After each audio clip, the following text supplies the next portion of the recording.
है जिसकी शुरुआत हम आज ही से कर रहे हैं। हम अभी पटना से निकल कर जाएंगे अरवल कुर्था, जहां जगदेव बाबू का स्मारक है, वहां सर झुकाएंगे, उनका नमन करेंगे और वहीं से यात्रा की शुरुआत करेंगे। यह यात्रा क्रमवार तरीके से बिहार के विभिन्न जिलों में, सभी जिलों में होगी, तो लेकिन चरणवार यात्रा होगी। अभी फर्स्ट फेज में हमने जो कार्यक्रम बनाया है उसके हिसाब से अरवल, औरंगाबाद, रोहतास और भोजपुर 4 जिला का है। फिर दशहरा के बाद करेंगे, बीच में तो और भी पर्व त्यौहार है। तो मुझको लगता है कि 2 से ढाई महीना में पूरे बिहार की यात्रा पूरी होगी। सर, क्योंकि इस बार जब लोकसभा चुनाव हुआ तो दक्षिण बिहार में देखने को मिला, जिधर आपकी यात्रा है उधर ही एनडीए को ज़्यादा नुकसान हुआ, तो आपको लगता है कि उधर ही मजबूत ज़्यादा करने की जरूरत है? हाँ, देखिए, इसलिए आप देख रहे होंगे कि हम हमेशा पहले भी हमने यात्रा की है, और जब जब यात्रा की है अधिकांश बार हमने चंपारण के इलाका से यात्रा की शुरुआत की है। इस बार हम जानबूझकर कुर्था से, अरवल से यात्रा की शुरुआत कर रहे हैं।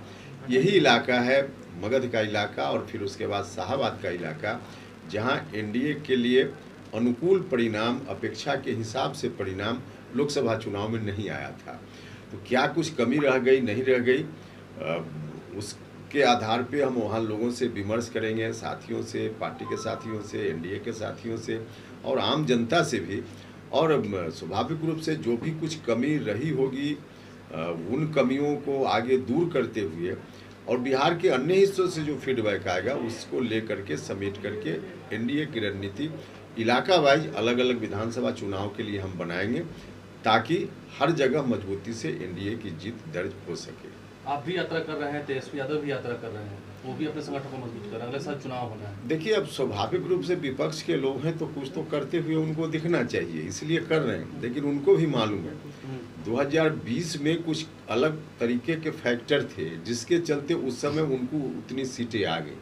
इस बार वैसा कोई फैक्टर नहीं है, तो कुछ भी यात्रा कर लें उससे उनको कोई लाभ होने वाला नहीं है। वो धीरे धीरे सिमट रहे हैं, सिमट जाएंगे और विधानसभा का चुनाव आने दीजिए। 2010 में जो उनके खाते में चीज़ें आई थी उससे ज़्यादा इस बार अगले विधानसभा चुनाव में नहीं आने वाला है। मुकेश सहनी ने कहा है कि सीएम नीतीश कुमार को रिटायरमेंट ले लेना चाहिए, अब उम्र भी हो गया है, उनका काम बिहार में। देखिए, इस तरह की बात जो लोग भी करते हैं, समझ लीजिए कि बिहार के विकास के विरोधी लोग हैं।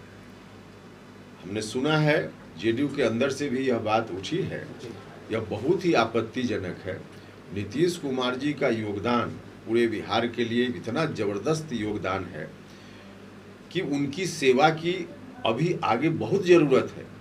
और नीतीश कुमार जी दिन रात मेहनत कर रहे हैं। अभी भी कोई नौजवान कितनी मेहनत करेगा, नीतीश कुमार जी उससे ज़्यादा मेहनत कर रहे हैं। हमेशा किसी जिला में जाकर के समीक्षा करना, लोगों के बीच काम करना, तो उनकी ज़रूरत है, काम कर रहे हैं। अगली बार विधानसभा चुनाव के माध्यम से एक बार उनके ऊपर फिर से दायित्व आए तो बिहार कहां से कहां पहुंच जाएगा। तो अब इसके बावजूद कोई व्यक्ति उम्र का हवाला देकर के नीतीश कुमार जी पर तंज कसे तो यह बहुत ही आपत्तिजनक है, बहुत ही गलत है। इस तरह की बात चाहे जेडीयू के अंदर से उठे या बाहर से उठे, कहीं से इसको मुनासिब नहीं कहा जा सकता। उपेंद्र कुशवाहा ये बात नहीं मानते हैं, मतलब बहुत लोग, विपक्ष के लोग हो या आपके लोग हो, कहते हैं कि नीतीश कुमार थक गए हैं, हार गए हैं, आप नहीं मानते? बिल्कुल नहीं। उम्र तो एक स्वाभाविक प्रक्रिया है, किसी की भी उम्र बढ़ती है, वो एक अलग विषय है। लेकिन उम्र से नीतीश कुमार जी के ऊपर कोई काम करने में कोई असर हो गया हो? रोज देख रहे हैं हम लोग ना, 24 घंटा अभी भी काम कर रहे हैं नीतीश कुमार जी। लोगों के बीच जा रहे हैं, जिला में जा रहे हैं, सरकारी काम कर रहे हैं, पार्टी का काम कर रहे हैं, और तब उनके बारे में इस तरह की बात। नीतीश कुमार जी का एक लंबा अनुभव है काम करने का। अभी सरकार दिल्ली में, पटना में एक तरह की सरकार है, इसके चलते भी आगे मौका नीतीश कुमार जी को मिले तो बिहार का विकास और तेज गति से होगा।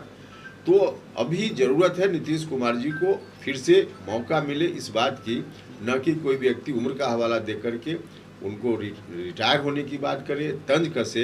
यह बहुत ही ऑब्जेक्शनेबल है। ठीक।